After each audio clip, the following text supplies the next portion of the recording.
Hi, Assalamu alaikum warahmatullahi wabarakatuh.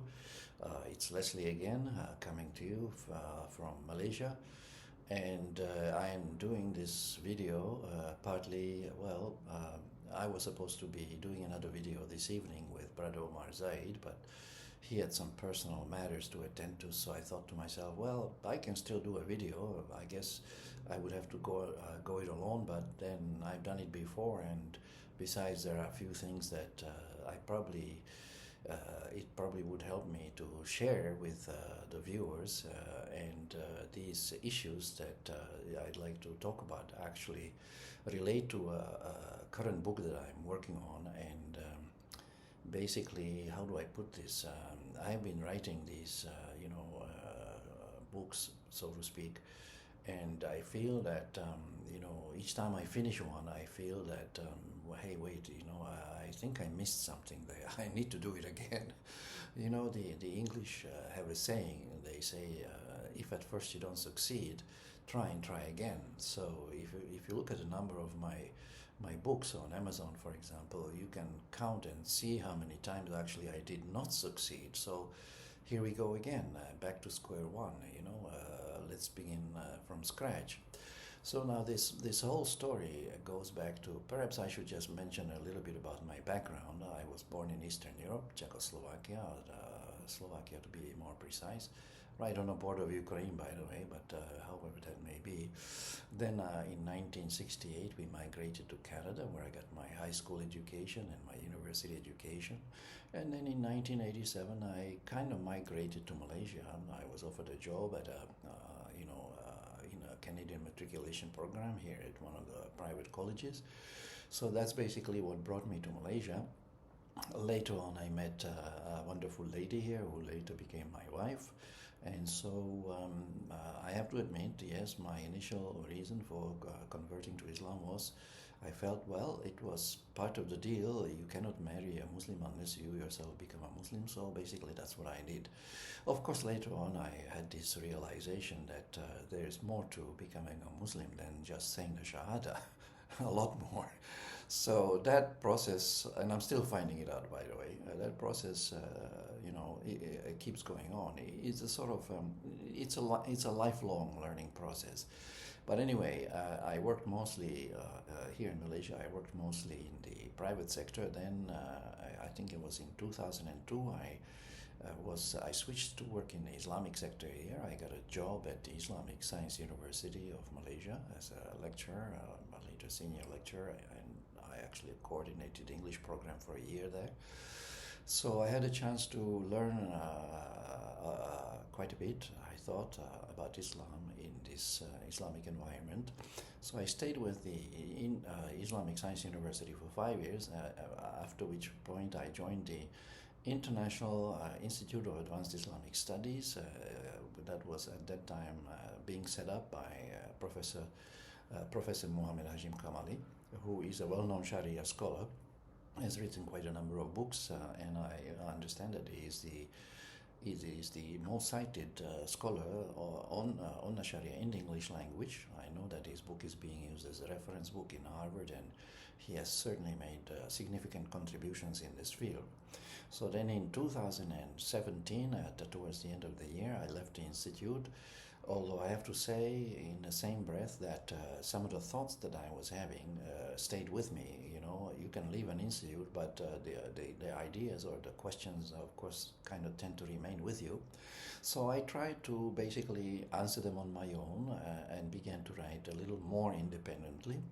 Of course, I say a little more independently because even when you work as a quote-unquote independent, none of us are completely independent, because of course we all depend on Allah subhanahu wa ta'ala for all the good things that we have.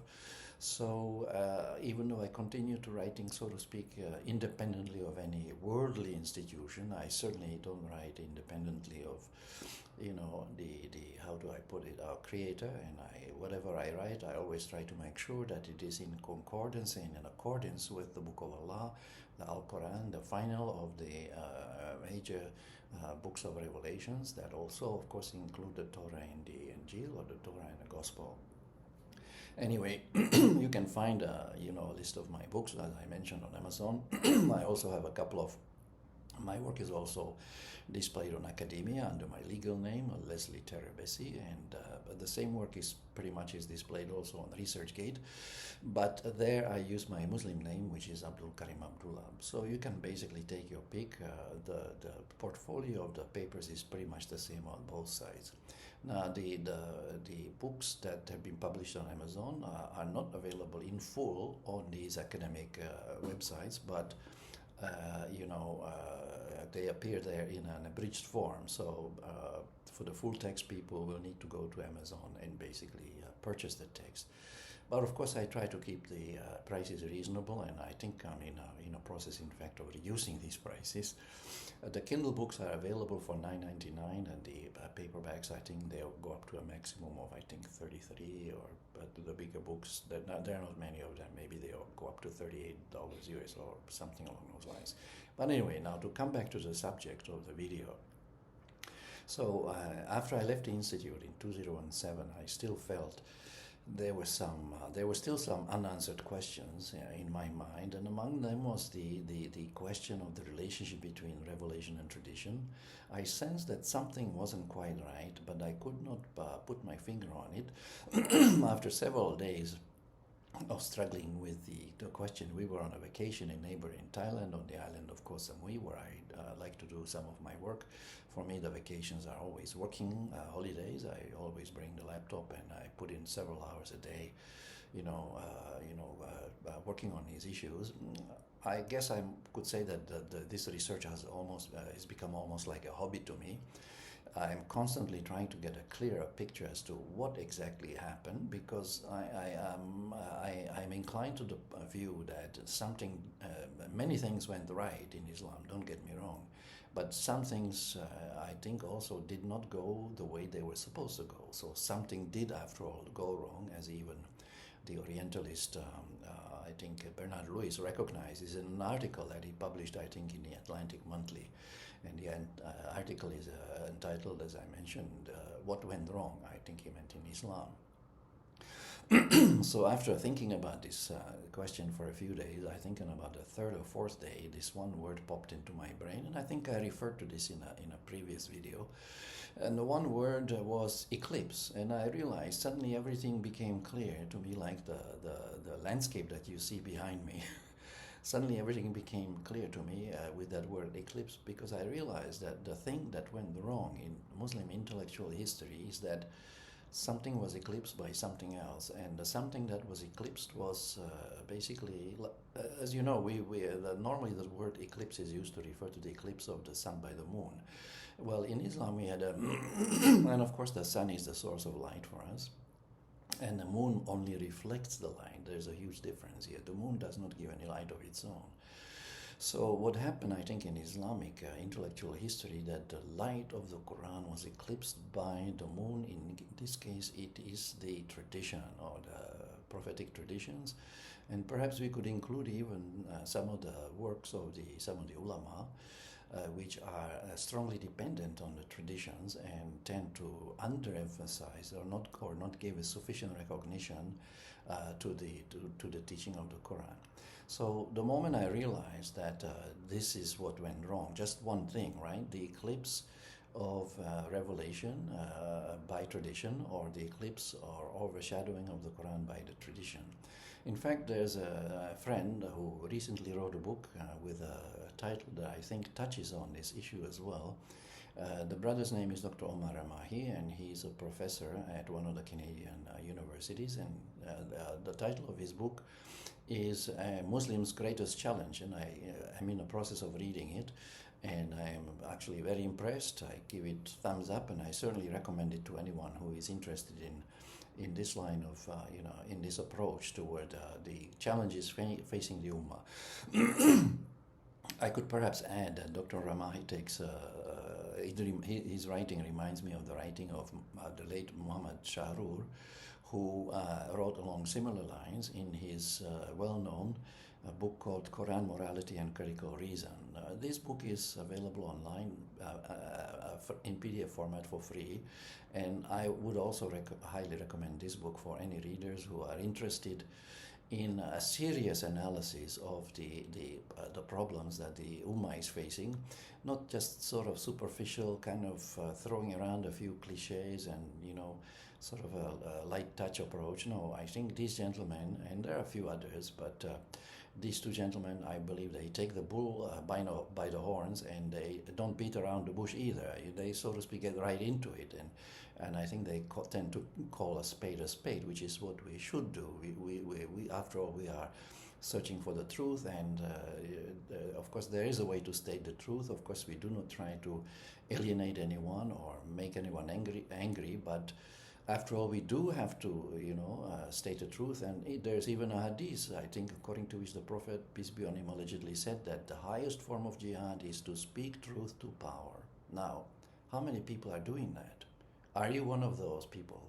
Am I one of those people? Well, Allah knows best. But let's get back to the subject. So once I realized the problem was the eclipse of the revelation by the tradition, I began to go, as it were, simultaneously, if that such a thing is possible, both forward and backward. Going forward, I was asking myself, well, what are the consequences of this? And going backward, I was asking myself, what are the causes of this? In other words, I was using what could be called a cause and effect analysis. I'm always interested in what causes things and what are the effects of these things.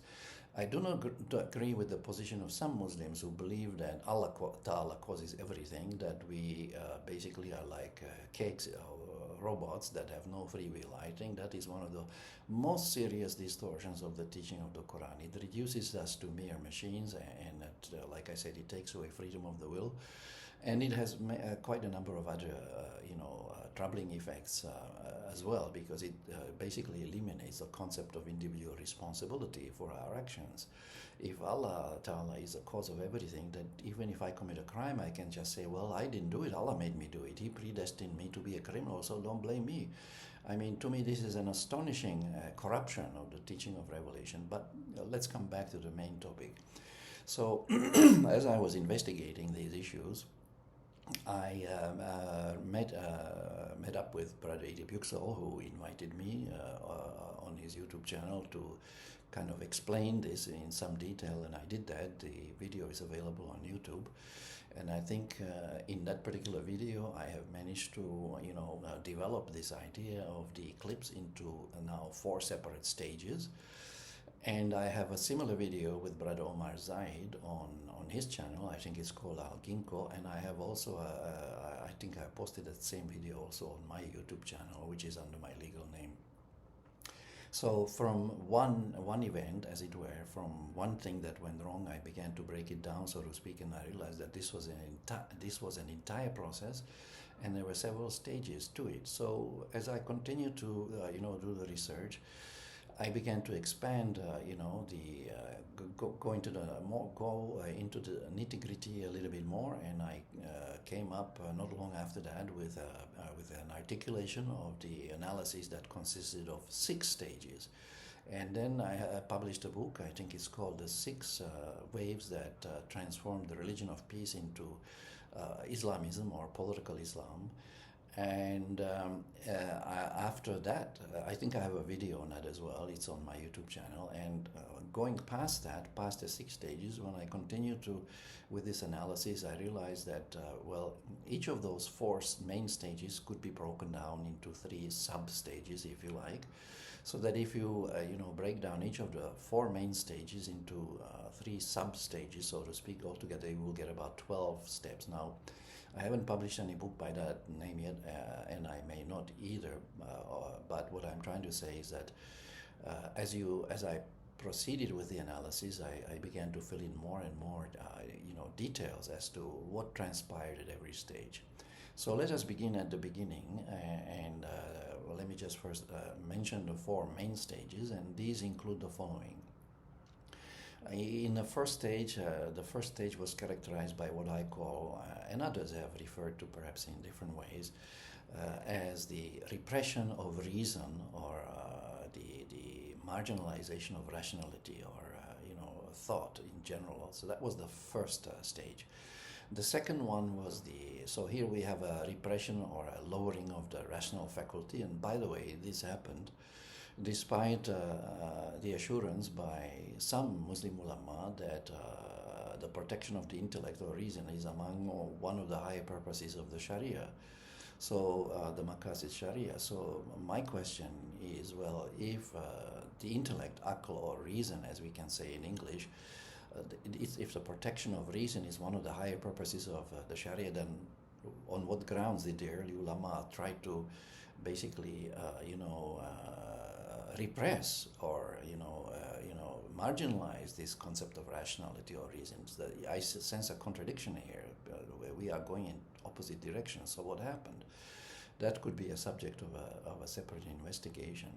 But anyway, so the first stage was the repression of reason. The second stage was in this case we are talking about an elevations of something rather than its repression, and the elevation here refers to the elevation of tradition, the hadiths.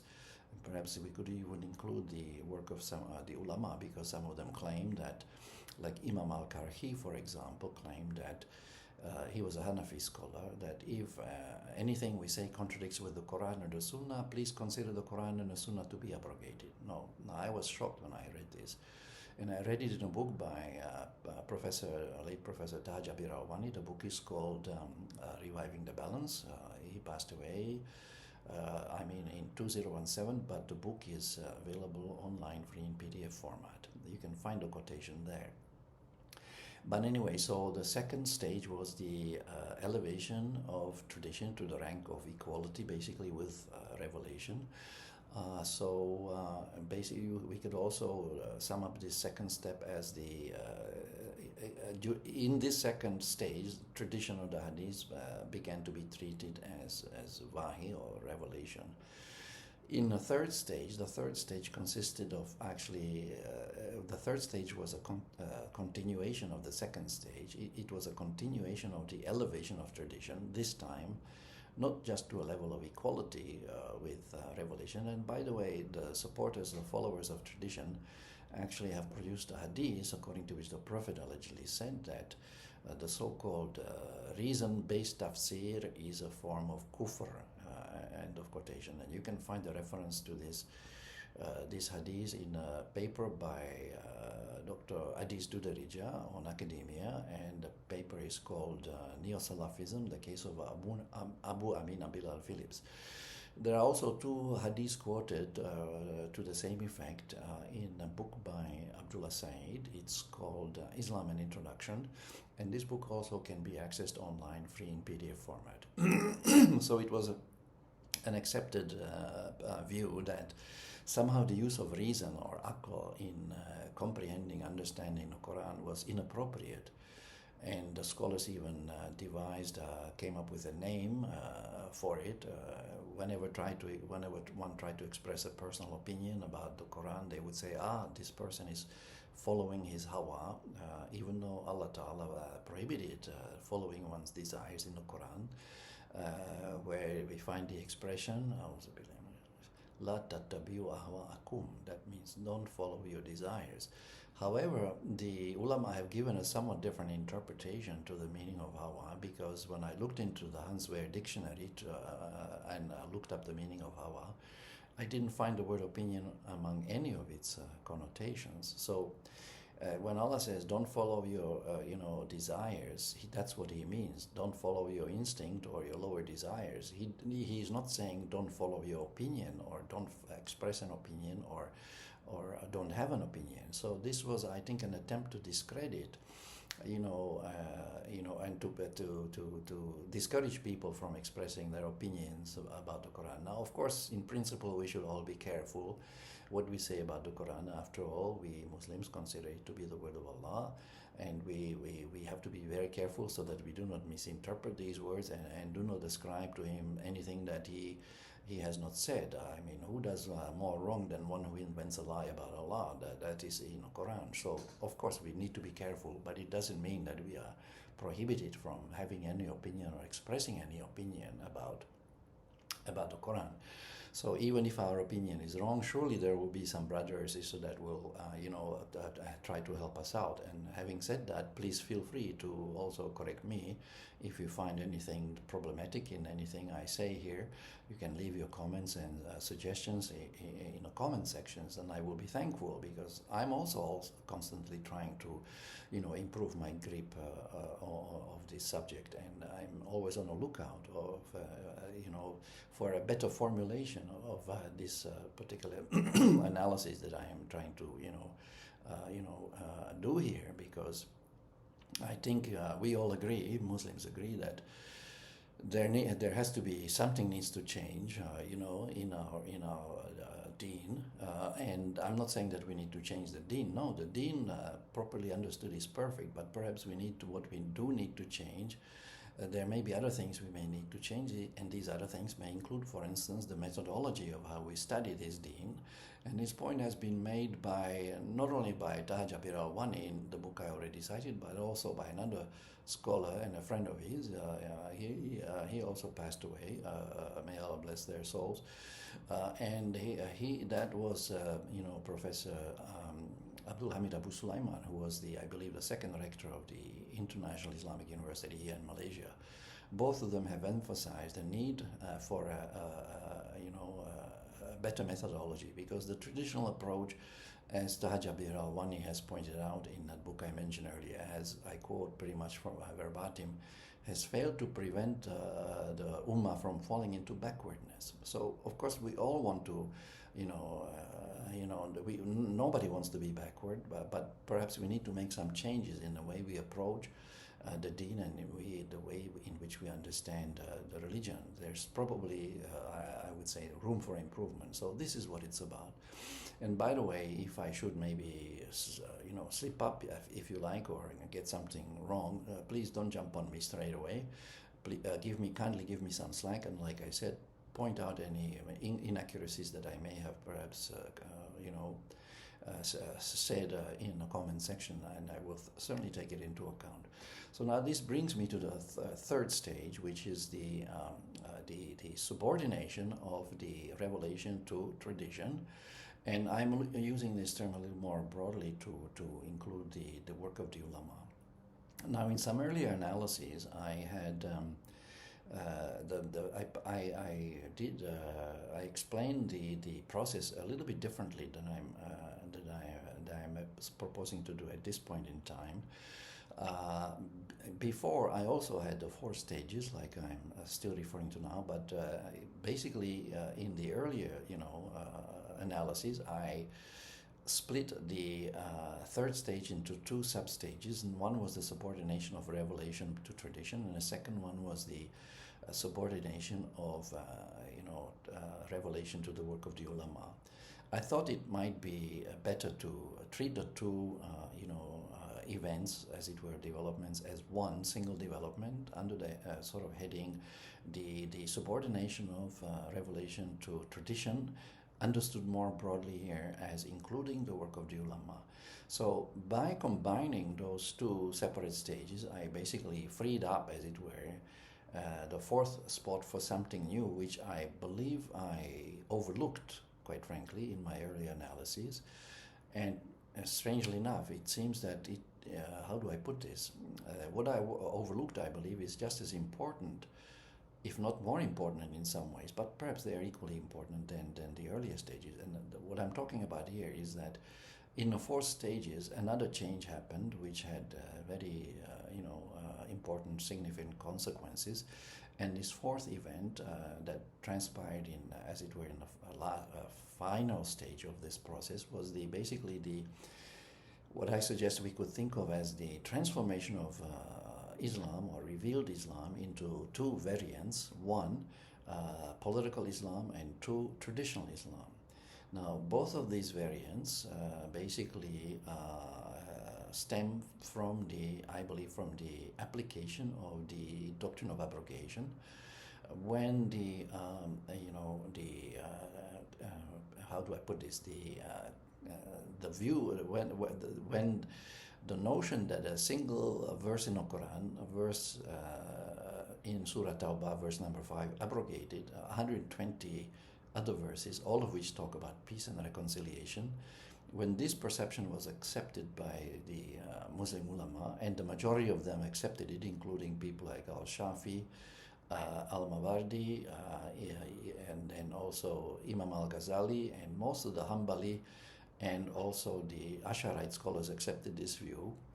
At that point, when this doctrine of abrogation of the peace verses by the verse of the sword was accepted, I believe something very important happened, and that was nothing less than a transformation of Islam as a religion of peace into Islam as a religion of conquest, and spreading Islam basically by the sword. And there's a fair bit of evidence on this available.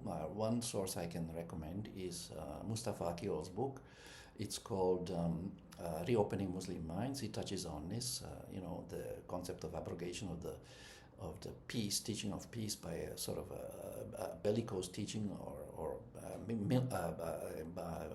it's the transformation of the religion of peace into Islamism, or political Islam, if you like, or if you prefer, even militant Islam. So that's one source. Another source I can mention is a book by Saleh Ansari and Usama Hassan of the United Kingdom. This book was published by the Quilliam Foundation, and the book is called Tackling Takfiri Theology. Both of these sources go, into this issue. And one other paper I can mention is a paper by a fellow called Niaz A. Shah, that's S-H-A-H. And the paper is called Use of Force in Islamic Law, and the paper has been published by the European Journal of International Relations, and it was republished by Oxford University Press. All these sources, I think, go into this. Of course, let's not forget Dr. Omar Ramahi's book. He touches on this as well. The book is called, once again, Muslims' Greatest Challenge, Choosing Between Islam and Tradition. So that was the last stage, which I don't think I have given enough emphasis to. So now the whole analysis has been reworked, updated a little bit, but we are still with 4 stages. Now, one more thing perhaps I can mention. We could, I made a reference earlier to a total of 12 stages, and I suppose we could reach that if we break down each of these stages one by one into 3 separate components. Now, these separate components include basically what happened, why it happened, and what were the consequences of what happened. So we could, for instance, ask what happened with reason? Well, reason was repressed. And then we can ask, well, why did this happen? And we can give reasons for that. There was a contest between the rationalists and the traditionists about the best way to understand revelation. The rationalists said, well, the best way to understand the Quran is to use our reason, our intellect. Well, the traditionists beg to disagree. They thought the best way to understand the Quran was through tradition, by adopting the understandings of the forefathers or the Salaf or whoever came before us. And so that's how it started. And now what were the consequences of this repression of reason? Well, the consequences were that people began to refrain from using their reason, and that in turn resulted in some degree of misunderstanding of the Quran. And then the ulama that supported, that endorsed this idea that we should not use our reason in understanding revelation, responded, they concluded on the basis of a sort of a reduced ability to understand the revelation, the Quran. They concluded, well, the Quran seems to be ambiguous in certain parts and even incomplete in other parts. So this, and even incoherent. Yeah. So they basically designated the Quran as a document that is less than perfect, contrary to what the Quran itself teaches about itself. So, and this had certain consequences which led directly to the second stage, which was to elevate the tradition to the rank of revelation and to treat the hadiths as a second form of wahi or inspiration, a kind of supplementary explanatory revelation that should be studied together with the Quran. So now this was the first, what happened in the first stage led directly to what transpired in the second stage. And of course, this process went on, and perhaps I also could go on, but perhaps I shouldn't. maybe I should kind of land my talk at this point in time, with the proviso perhaps that we can take up the remaining three stages perhaps in another video. But I have basically given an example of how the each of the four stages. I have given the example of the first stage, how it can be broken down into three separate sub-stages, if you like. And when you do that with every one of those four main stages, you will of course end up with a total of 12 sub-stages altogether, or 12 steps. So that would be, I hope, the complete analysis, and perhaps we can put the case to rest by that time. But perhaps, like I said, if I missed anything, please, dear viewers, do alert me and write in your comments. And in the meantime, perhaps, like I said, I will, take a break here, because I don't want to overdo it. I also myself don't like long videos. Our attention span is limited, and we certainly don't want to overburden either ourselves or our viewers. So once again, like I said, this video was intended to sort of like give an overview of the whole process, the whole analysis. And I'm trying to complete this book, and hopefully, perhaps in a few days, I will be able to publish it, and it should become accessible to the public not long afterwards, in its full form on Amazon, and in an abridged form on Academia and ResearchGate. So for the time being, thank you once again for your attention, and we will see you soon, perhaps in the next video, God willing. Until then, Assalamu alaikum wa rahmatullah wa barakatuh. Thank you.